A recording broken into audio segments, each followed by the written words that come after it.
Assalamualaikum. Mahaba, jumpa lagi kita. First thing first, Umi nak minta maaf sebab PRK edisi kedua ni lambat sikit sebab ada masalah teknikal. Macam contoh line internet kat kampung ni problem sangat-sangat. Sebabnya tak tahulah sebab apa, tapi memang tiba-tiba problem gila. Nak upload sangat susah. Jadi edisi kedua ni lambat sikit. Itu yang Umi bagi feedback pun Umi kat bandar masa tu. Masa tu memang tengah editing lagi lah. Umi minta maaf sekali lagi sebab tak tepati masa. Okay, sebelum Umi nak teruskan KRK yang edisi kedua ini, Umi nak mention lagi sekali yang penceritaan Umi ni hanyalah untuk ambil teladan satu cerita tu je. Umi tak nak cerita, bukanlah kita nak bergosip ke, nak mengata ke, ataupun nak mengumpat ke. Kalau kita nak mengumpat ke, kita mention nama orang tu siapa. Tapi dalam cerita Umi samarkan semua sekali. Daripada tempat tinggalnya, nama dah tentu yang nama, tempat tinggal, malah dia lelaki dan perempuan pun kadang-kadang Umi tak mention kan. Jadi mohon jasa baik kalian supaya tidak berfikiran yang bukan-bukan. Jangan mudah untuk ambil satu keputusan. Jangan buat satu conclusion yang cepat. Tengok dulu sampai habis apa cerita. Kalau ada manfaat, ambil. Tak ada manfaat, bagi komen yang baik-baik. Rasa-rasa macam nak yang Umi yang jadi terkilan bila tak tengok dulu video Umi sampai habis tu, yang galat sikit lah. It's okay lah, biasalah kan, manusia ni kita tak boleh nak baca macam-macam orang kan. Ok lah, kita teruskan dengan kita punya cerita. Ok, tajuk kali ni seperti yang korang baca dekat thumbnail, Spirit of the Coin. Ok, siapa tahu Spirit of the Coin tu? Pelajar-pelajar asrama memang famous dengan benda-benda macam ni. Actually, Umi ada dua cerita pasal Spirit of the Coin ni. Tapi sebelum tu Umi nak beritahu, nak ceritakan sikit dulu apa tu Spirit of the Coin. Spirit of the Coin ni dia ada satu papan. Ada yang guna papan, ada yang guna kertas. Tapi kalau guna kertas pun orang panggil papan juga. Diorang panggil papan tu papan Ouija.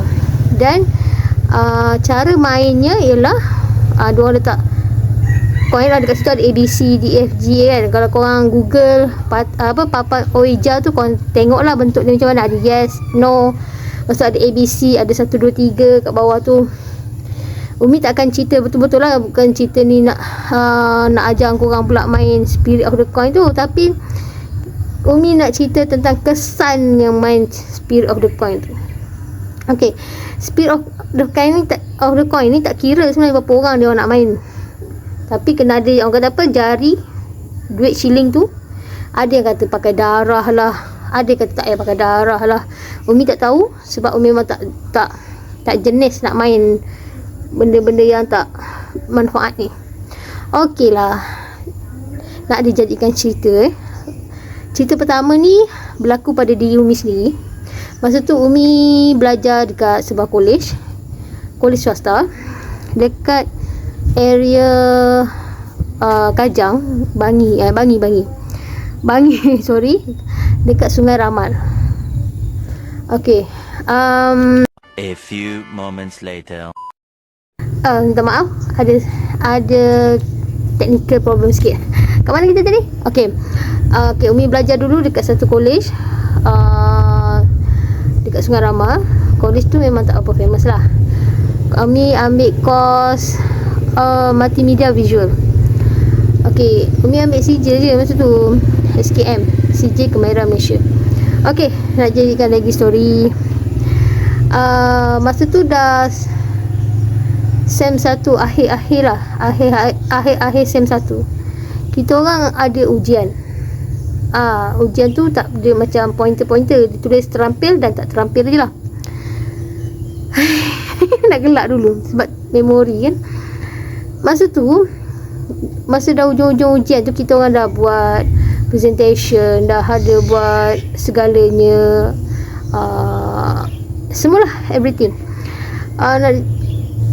Satu hari tu memang ada waktu-waktu renggang lah, yang kita orang boleh rehat apa semua. Tiba-tiba yang Umi ni macam okay, hari ni boleh kita nak berpoya-poya, kita nak duduk borak-borak, tengok CD mesti tu kan, tengok cerita, nak ajak memang masuk bilik asrama kita orang, nak tengok movie ramai-ramai kan. Bersukri ke masa tu dah nak habis exam, tinggal nak tunggu result je. Okay, tiba-tiba dengar orang menjerit, hysteria. Lepas tu kita orang pun pergilah jengah. Alamak, spoil lah kan. Masa tu baru nak tengok movie. Lepas tu apa tu, kita orang pergi tengok, rupanya ada orang hysteria. Okey lah, nak jadikan cerita, Umi tak pandai lah masa tu nak menguruskan orang hysteria ni. Jadi yang boleh Umi buat ialah tolong baca Yasin je lah. Okay, diorang menjerit-jerit. Sambil tu kita orang panggil ustaz. Sebelum nak tunggu ustaz datang ni, kita orang ikhtiar lah macam-macam lah. Ada yang baca Yasin. Jadi Umi pun salah seorang lah baca Yasin. Baca Yasin kat bilik tu semua. Sampailah ustaz datang. Ustaz tolong settlekan dia. Alhamdulillah keluar. Tiba-tiba tingkat 3 tingkat 3 Umi duduk asrama tingkat 2. Tingkat 3 seorang demi seorang yang hysteria. Sampaikan berapa hari macam hysteria. Asal ramai sangat ni.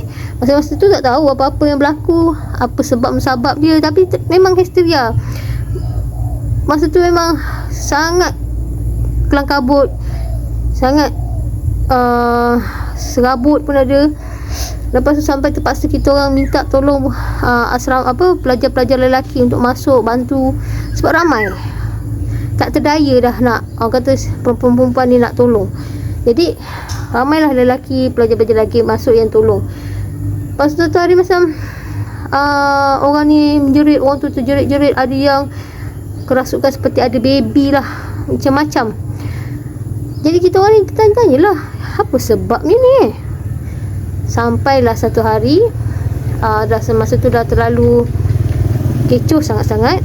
Kita orang panggil anak buah Ustaz Harundin untuk datang tolong asrama kita orang semualah. Lepas tu masa tu diorang datang bersama, sampai macam-macam cerita yang kelakar yang berlaku. Yang lelakinya nak tolong, tiba-tiba nak takbir, nak azan, minta tolong azan kan, jadi takbir raya. Dan kelang kabut, kita macam faham situasi sangat kecoh, sangat mendebarkan lah maksudnya. Kejapkan orang ni hysteria, kejapkan orang ni menangis, kejap orang tu jerit-jerit. Sampai tahap kita orang tak senang nak duduk kat asrama tu, memang confirm lah.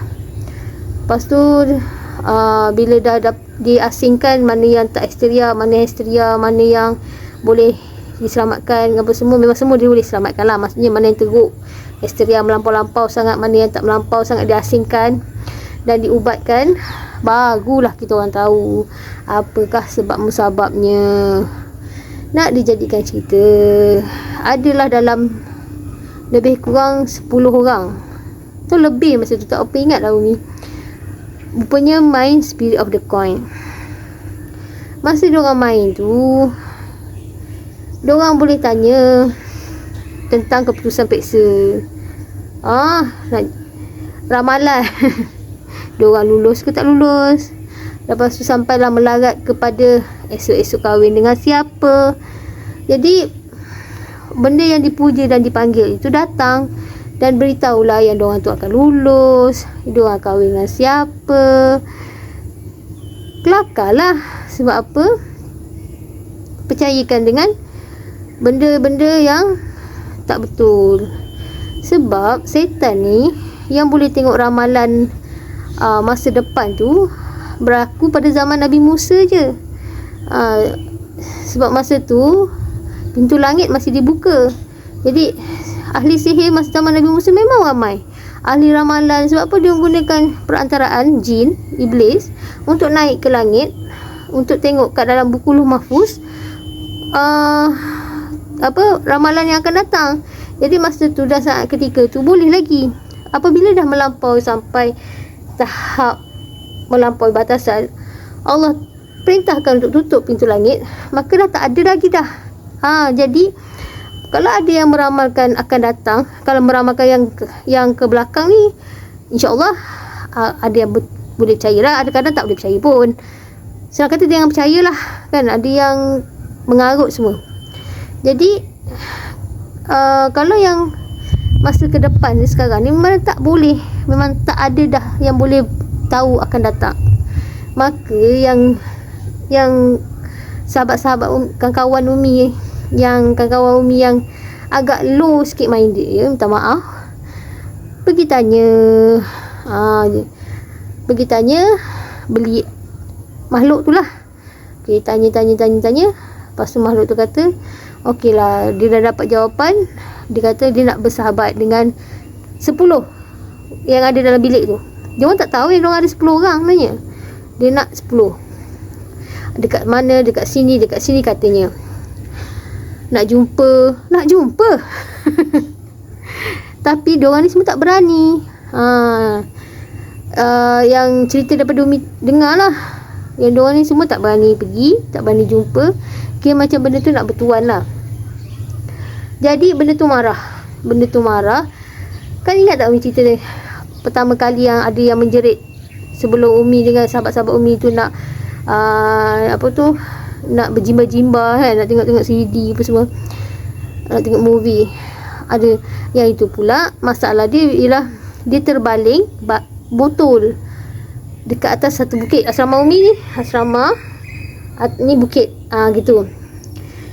Dia terbaling, terkenalah anak makhluk halus kat atas tu. Marah pula. Lepas tu dia bergabung lah ceritanya. Bergabung dengan yang dipanggil tu.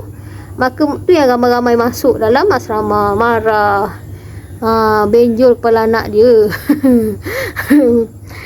Astagfirullahalazim, tak maaf gelak. Benjol kepala anaknya, marah. Dah nak pergi hospital tak boleh. Lepas tu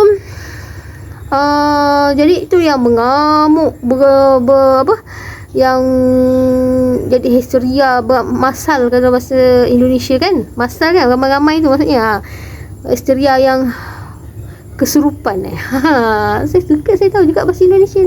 Kesurupan yang beramai-ramai kan, kesurupan masal lah. Jadi kelang kabut, rupanya benda tu memang mengamuk secara beramai-ramai. Dan disebabkan itu juga yang main Spirit of the Coin pula tak habis. Main tak habis, maksudnya dia tak hantar balik. Sebab dia tengok dah nak pukul 5 dah, nak kelas pula masa tu. Tak hantar balik. Dia ingat dia babai gitu, benda tu tak apalah, balik lah kan. Tak ada. Benda tu walau macam mana sebenarnya, kalau kau hantar balik pun dia tetap ada kat situ lah, sebab kau dah panggil. Jadi itulah satu mengamuk. Maka kesimpulannya, kami dengar dari pihak manajemen masa tu, mereka-mereka yang main Spirit of the Coin secara tak langsung digagalkan. Betul tak tadi perancangan makhluk tu? Tak betul. Lulus kan? Daripada boleh lulus, sebenarnya tak lulus, digagalkan. Secara tak langsung tak terampil lah. Jadi mana yang dah balik, dia orang balik tau. Ada yang katanya dia balik rumah masing-masing, dah main tu dia orang balik. Dia tengok histeria orang balik, dia dipanggil balik semula untuk katanya main semula. Sebab cerita ni agak tertutup juga, tak diceritakan secara betul. Tapi Umi masa tu cuma jadi sukarelawan untuk baca Yasin lah. Pergi ke bilik-bilik untuk baca Yasin. Sampaikan benda tu ada yang kenal. Diam kau kecil. Dulu Umi orang panggil kecil. So Umi ni memang yang jenis kecil lah. Okay. Jadi kisah Umi sampai situ je. Baru hari ni kisah kedua. Ding ding. Baru-baru ni dekat sekolah menengah anak Umi berlaku perkara yang sama juga. Tiba-tiba ada yang kesurupan, ada yang kena rasuk. rupa-rupanya benda yang sama juga. Katanya main spirit of the coin. Apa benda yang korang nak tahu sangat dengan masa depan? Memanglah kita pun kalau boleh nak tahu apa yang berlaku masa depan. Siapa tak nak tahu kan? Tapi cuba kita jalani dengan sabar. Tak semua tahu orang yang boleh tahu masa depan tu akan jalan hidup lancar je. Kalau terlampau lancar pun sebenarnya bosan juga. Terlampau lancar tak adventures kan. Macam tak ada liku-liku. Jalan kalau kita jalan straight lah, bawa kereta drive straight, ngantuk. Maksudnya bosan lah. Mengantuk. Kalau ada belok-belok tu kan kita rasa macam drift, ada liku-liku, ada cabaran. Itu tak adalah, mengantuk sangat bagi Umi lah. Jadi tak tahu apa sebab dia orang main spirit of the coin tu, tapi kesan dia itulah. Kesan dia budak-budak ramai asrama yang kena kerasukan. Juga cerita ni tak didedahkan oleh pihak sekolah sebab mungkin nak jaga nama baik sekolah lah. Jadi it's okay. Tapi Umi nak pesan kat sini, pasal spirit of the coin tu patutnya tak perlu main sebenarnya. Benda tu mengarut. Apa benda yang nak dipanggil? Saya nak tanya, korang berani ke nak jumpa ni makhluk halus ni? Kalau korang tak berani, memanglah kita kena takut pada Allah. Tapi korang, Umi yakin kebanyakannya kalau jumpa lari. Kalau dah tahu macam tu, yang dipanggil buat apa? Konon-konon je tak nampak muka. Dia orang nampak korang. Dia orang makhluk tu nampak korang. Malah kadang-kadang ada je kat sebelah-sebelah kita ni, kita kena tahu. Cumanya kita tak layan dia orang. Kita kuat solat, kita baca Quran, dia tak datang lah. Dia tak mengganggu. Tapi kalau korang dah panggil, dia pun pelik. Dah kenapa panggil kan? Dia pun nak duduk tenang-tenang je. Dia pun tak suka sebenarnya nak kacau manusia, walaupun perjanjian dia memang nak menyesatkan manusia. Sebab tu dia, makhluk halus dia cakap, sejahat-jahat aku, jahat lagi manusia. Sebab apa? Dia menyesatkan je, menyuruh sesat. Terpulang pada engkau. Terpulang pada manusia tu. Nak sesat ke tak nak. Jadi kadang-kadang bukan je tersesat, malah melakukan perkara-perkara lagi yang bodoh. Dan berkenaan yang ada yang katanya main spirit of the coin kat tempat Umi tu. Katanya makhluk halus yang kat situ adalah makhluk halus yang dibuang oleh almarhum Harundin dengan bas bagai-bagai. Itu semua tak betul. Sebenarnya memang makhluk tu dah ada lah kat situ. Mungkin dah dipindahkan, tapi mungkin dah Ustaz Arun almarhum halau dia orang pergi sendiri. Nanti penjelasannya ada pada hujung video Umi tentang almarhum sendiri yang menerangkan tentang makhluk-makhluk halus tu. Dia tak ada naik bas. Tak ada orang kata naik bas berat apa semua, tak ada. Tu semua karut. Okey, nanti boleh tengok pencerahan daripada almarhum Ustaz Arundin sendiri. Sebab nak tolong juga menjelaskan, sebab Umi pun dapat tahu dulu, makhluk halus ni UKM punya, pas pindahkan ke kawasan Umi. Memang Umi punya sekolah, Umi punya college belakang je dengan UKM. Umi dulu nak masuk UKM, tapi kurang bernasib baik, dapatlah belajar belakang, college belakang UKM. Jadi bolehlah kan, dekat sikit. Tapi jadi kita pencerahan sedikit ialah makhluk-makhluk yang ada dekat sana bukanlah daripada makhluk halus yang Ustaz Arundin buang dengan bas tu mengarut. Tak ada. Ustaz Arundin pun dah terangkan. Nanti boleh tengok kat videonya, akhir video ni. Okey, dua cerita tu memanglah tak ada yang makan jiwa apa semua.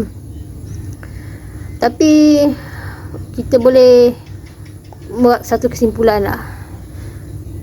Main spirit of the coin ni adalah satu perkara yang tak wajar dimain. Tak wajar nak dicuba main. Dan tak perlu pun sebenarnya. Dia syirik sangat-sangat. Kita serahkan semua pada Allah. Perjalanan hidup kita, rezeki kita, ajal kita, jodoh kita dan sebagainya, serahkan pada Allah. InsyaAllah, bila Allah ni, ada yang Umi dengar, jangan minta banyak-banyak dengan Allah. Jangan, mintalah banyak-banyak dengan Allah, walaupun secubit garam. Allah ni suka hamba dia minta dekat dia. Jangan minta kat orang lain, jangan minta kat benda lain, jangan minta kat manusia sekalipun. Minta dengan Allah. Ini ada pula minta dengan Allah 4 perkara je. Tak, minta dengan Allah banyak perkara. Allah suka sangat, Allah sayang sangat hamba-hamba dia minta pada dia. Pasal jodoh kita ke, pasal Wak Imah tak ada duit, ya Allah, aku tak ada duit ni, ya Allah. InsyaAllah, kalau Allah tak bagi duit, tak ada rezeki, Allah tak bagi rezeki, Allah bagi ketenangan, kita terima, maksudnya redha. Aku tak ada duit, aku redha. Kata tu rezeki juga tu. Jadi apapun dari Umi minta sangat-sangat, dan Umi bercadang, cadangan Umi lah, kotlah sampai ada yang tengok video Umi ni kan, sampailah kat pihak-pihak atasan ke, berangan. Tapi berangan tu percuma kan. Okey, Umi haraplah sangat-sangat pihak-pihak tertentu boleh meletak satu klausa dalam satu undang-undang berkaitan, tak kira asrama, berkaitan dengan asrama ni. Satu benda yang perlu ditekankan ialah jangan main spirit of the coin. Jika ada yang bermain, maka boleh buang dia orang daripada asrama, sebab itu menyusahkan orang ramai. Sebab perkara tu sangat, walaupun nampak macam tak ada kena-mengena, tapi sangat kena-mengena. Kita hidup ni dalam dunia ni, bukan kita je, ada makhluk lain. Jadi kita kena cakap dengan budak-budak ni, siapa dapat tahu main spirit of the coin, akan dibuang asrama. Bagi satu tindakan yang keras, tindakan yang khusus, iaitu dibuang asrama ke, digantung asrama ke, atau buatkan dia tak boleh diterima oleh sekolah lain. Maka benda tu insyaAllah, sebab benda ni berkaitan dengan akidah juga. Jadi kena tegas dengan perkara ni. Sebab bagi Umi, benda ni bukan pada pihak Umi je, masa pada zaman Umi je, benda ni ada pada setiap zaman, dan benda tu berlaku. Ada yang sebenarnya daripada sekolah lain. Umi tak kalau ada siapa-siapa yang ada pengalaman dengan bermain spirit of the coin, boleh WhatsApp lah, boleh email Umi nanti kat bawah ni, kat description. Umi akan tinggalkan alamat email Umi. Boleh email Umi, mungkin Umi akan cerita lagi akan datang pengalaman korang pula. Mungkin ada yang pengalaman yang bahaya ke. Okey, bateri Umi dah nak habis. Umi sudahkan dulu dengan video Umi kali ni. Jumpa lagi. Mahabah. Ila liqa. Bye bye. Sering disebut oleh segolongan masyarakat Islam Malaysia yang menjadi buah mulut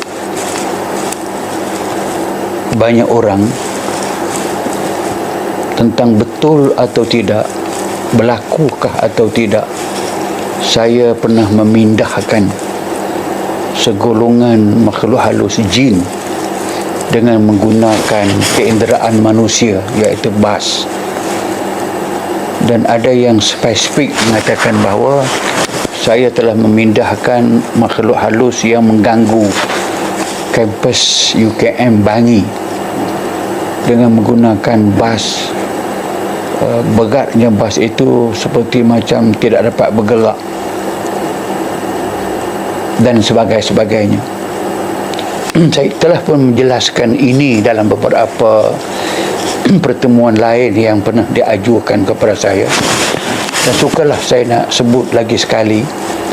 Dan saya harap sebutan ini akan menamatkan persoalan itu, dan masyarakat jangan lagi timbul masalah ini.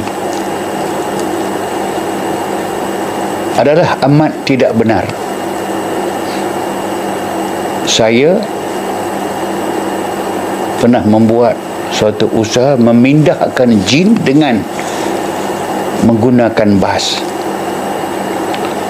Tidak pernah berlaku, dan tidak pernah saya buat kerja yang macam tu. Yang berlaku ialah Ada tempat-tempat yang memang diketahui umum diganggu oleh makhluk halus ini, seperti tempat-tempat yang kita teruka baru ataupun jalan raya lama atau baru, atau di tempat-tempat khusus yang orang kenali sebagai tempat itu kononnya terganggu dengan makhluk halus dan sebagainya, atau bangunan yang memang orang kenali sangatlah ini ada masalah gangguan makhluk halus. Dan pernah orang minta khidmat saya ataupun kawan-kawan kita di Darussyifa ini bersama dengan saya ataupun tanpa saya untuk pergi merawat, menyelesaikan masalah. Itu kita buat, dan saya sendiri pergi, kita buat.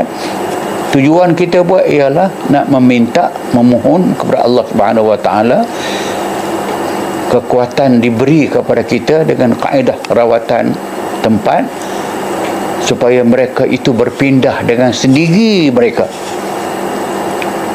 pindah sendiri dengan tidak payah pakai bas, kerana mereka ini dah alam mereka tak tahu pun bas itu ada, sebab mereka boleh berjalan sendiri, boleh terbang sendiri dengan laju, kerana mereka dibuat daripada api ada kelajuannya sendiri.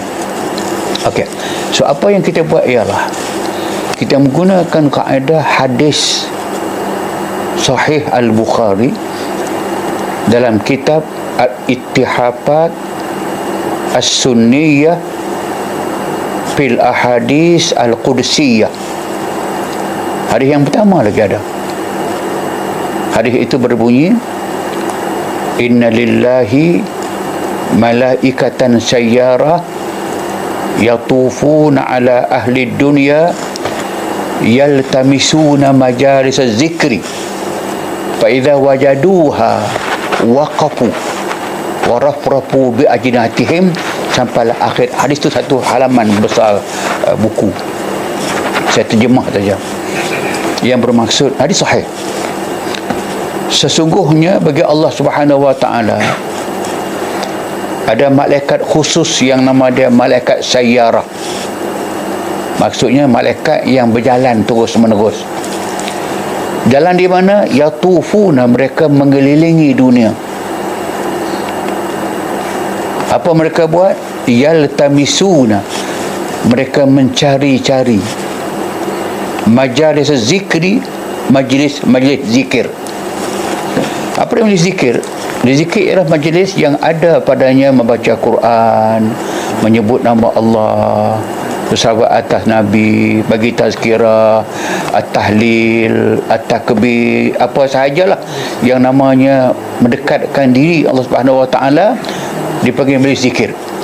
Bila malaikat ini berjumpa dengan majlis ini, waqafu, mereka bukan satu, mereka ramai, berhenti.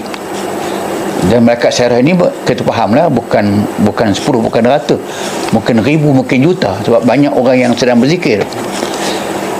Bila mereka berhenti, cuba bayangkan mereka dengan kehebatan sayap mereka, badan mereka, kehebatan nur mereka dan sebagainya, penuh di tempat itu.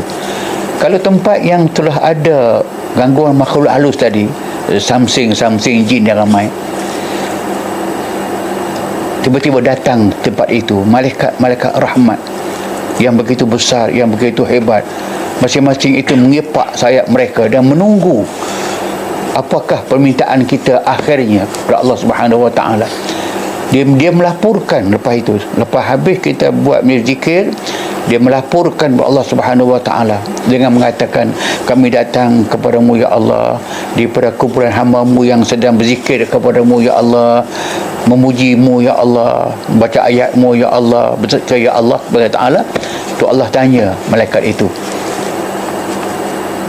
adakah mereka melihat daku? Malaikat jawab, mereka tidak nampak-Mu ya Allah. tak nampak kebesaran-Mu ya Allah. Allah tanya mereka, bagaimana kalau mereka nampak kebesaran aku? Mereka jawab, tentulah mereka akan lebih lagi tekun berdoa dan mengharapkan rahmat-Mu ya Allah Subhanahu wa taala. Jadi artinya malaikat ini akan balik kepada Allah Subhanahu wa taala, ke hadaratnya Allah taala, akan melaporkan apa yang berlaku dalam perjumpaan tadi ini. Di antara kita minta keselamatan, minta kesejahteraan, minta gangguan waktu alih ini dijauhkan, minta Allah alihkan ke tempat yang lain. Kalau inilah yang kita buat sesuai dengan hadis kursi tadi, hadis Bukhari tadi sebagainya, maka tentulah secara logik akal berfikir pun, kalau ada tempat itu penuh dengan orang-orang jahat, datang seorang yang baik, katakanlah orang baik itu pulihlah, misalnya penjahat ramai, datang polis seorang saja, akan habis bertempiaran lari. Ini penjahat-penjahat daripada nama makhluk halus ini pula, datang satu malaikat rahmat sahaja, saya rasakan semua cabut lari. Jika datang pula ramai dan banyak pula, dan lama pula mereka tunggu, maka tentu tempat itu akhirnya akan selamat. Itu yang pernah kita buat. Kita berdoa, kita berzikir, kita bagi tazkirah, kita bertahlil. Tahlil kita menyebutkan la ilaha illallah, la ilaha illallah 100 kali sekurang-kurangnya. Dan kita berdoa akhirnya, kita sembahyang hajat dan sebagainya. Maka itulah yang pernah kita buat, yang tidak lebih daripada itu. Adapun tentang orang-orang yang menyebutkan yang menggunakan nama saya dan sebagainya, malah saya nak sebut ada seorang yang beberapa jumpa dengan saya. Mereka dengar cerita ini daripada salah seorang driver yang Ustaz Harun minta tolong mereka bawa bas. Dia bawa sebuah, kami bawa lagi 5 buah belakang. Yang saya bawa itu cukup berat. Dia di hadapan saya ikut dia saja. Orang itu driver, dia mengatakan saya yang disuruh Ustaz Harudin dan saya yang bawa bas itu. Tetap amat berat. Jadi orang yang dengar, siapa yang tak percaya? Dia itu pun tukang temerang sama. Maka semuanya tidak betul. Maka saya harap masyarakat berhentilah cakap seperti itu dan terimalah penjelasan saya pada hari ini. Wallahualam. Video ni khas Kak Fah tujukan untuk mereka yang duduk di asrama ataupun mereka yang ingin bermain dengan game iaitu dinamakan Spirit of the Coin. Game ni bukanlah game yang boleh dibuat main, okey? Sebab game ni sangat-sangat berbahaya kerana mereka akan memuja roh, ataupun sebenarnya mereka bukan puja roh, tetapi mereka sebenarnya memanggil syaitan dan jin yang ada di persekitaran mereka untuk masuk ke dalam diri mereka ataupun masuk ke dalam duit, shilling. Benda ni adalah syirik dan sangat-sangat dilarang oleh orang Islam. Okey, tetapi ramai malah yang menggunakan darah sendiri ataupun darah binatang, termasuklah darah anjing ataupun darah ayam ataupun darah kucing, dan mereka memanggil sehingga spirit ataupun jin tersebut masuk merasuki mereka sehingga menyebabkan mata mereka merah, mereka meracau, mereka menangis, melolong, minta tolong dan macam-macam lagi. Sebenarnya mereka tak sedar. Mainan ni sebenarnya mudah je, hanya menggunakan shilling dan sekeping kertas mahjong. Malah di kertas mahjong hanya perlu menulis ABCD dan perkataan yes or no. Manakala permainan ni boleh menggunakan seorang pemain ataupun lebih daripada seorang pemain. Korang tahu tak? Kalau katakan jin tersebut dah merasuki diri korang dan hingga menyebabkan korang tak sedar, okey, bayangkan kalau dia tak nak balik macam mana? Sebab itulah siapa yang ada adik ataupun anak ke ataupun sesiapa saja yang duduk di asrama ataupun tak kisahlah duduk asrama ataupun tak duduk asrama pun, hati-hati dengan permainan ni. Jangan sekali-kali mencuba permainan ni, okey?